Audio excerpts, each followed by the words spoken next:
ఇదండి జొన్న రవ్వతో పిట్టు. చాలా చాలా బాగుంటుంది.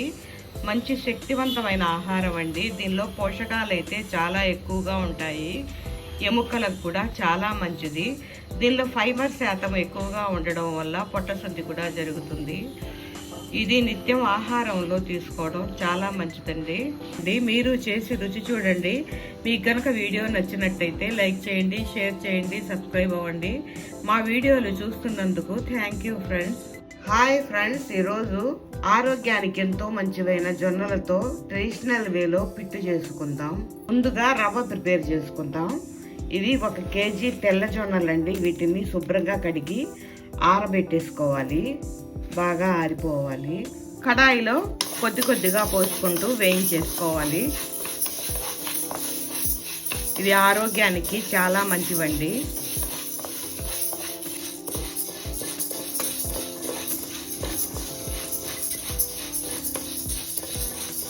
జొన్నలు వేగిపోయాయి. వీటిల్ని పక్కకు తీసేసుకోవాలి. మిగిలిన జొన్నల్ని కూడా ఇదే విధంగా వేయించేసుకోవాలి.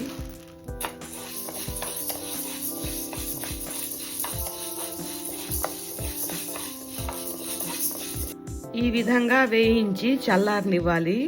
వీటితో జొన్న బొరుగులు కూడా చేసుకోవచ్చు. వీటిని జొన్న పేలాలు అంటారండి. ఇవి చల్లారాయి. ఇప్పుడు 1 కప్పు జొన్నల్ని మిక్సీ జార్లో వేసి రవ్వగా గ్రైండ్ చేసేసుకోవాలి. ఈ విధంగా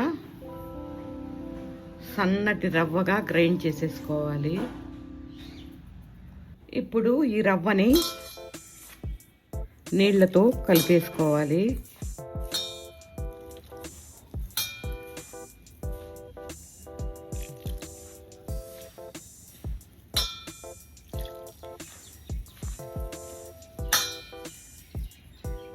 ఒక గ్లాసు నీళ్లు పట్టాయండి.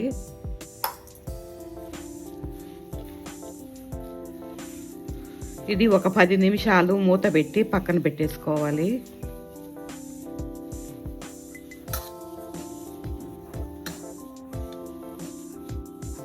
ఈ విధంగా 10 నిమిషాలకి రవ్వ అంతా నానింది.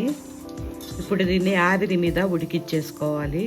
ఇప్పుడు ఇడ్లీ పాత్ర పెట్టుకొని ఇడ్లీ గిన్నెకి కొంచెం నెయ్యి రాసి ఇడ్లీ ప్లేట్లో రవ్వ పెట్టేసుకోవాలి.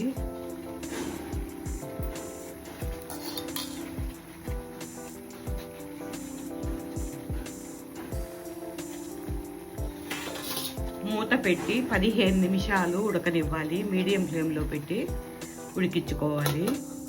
ఇప్పుడు కొద్దిగా పచ్చి కొబ్బరి, 2 ఇలాచీని గ్రైండ్ చేసేసుకోవాలి. ఈ విధంగా గ్రైండ్ చేసేసుకోవాలి. ఇప్పుడు మనం గ్రైండ్ చేసుకున్న పచ్చి కొబ్బరిని కూడా కొంచెం ఆవిరి మీద ఉడికిచ్చేసుకోవాలి.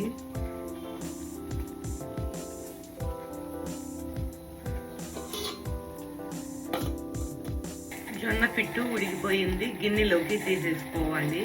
ఇప్పుడు దీనిలోకి 3/4 కప్పు బెల్లాన్ని, కప్పు రవ్వకి 3/4 కప్పు బెల్లాన్ని వేసేసి వేడి మీదనే కలిపేసుకోవాలి. స్వీట్ చూసి వేసుకోవచ్చండి.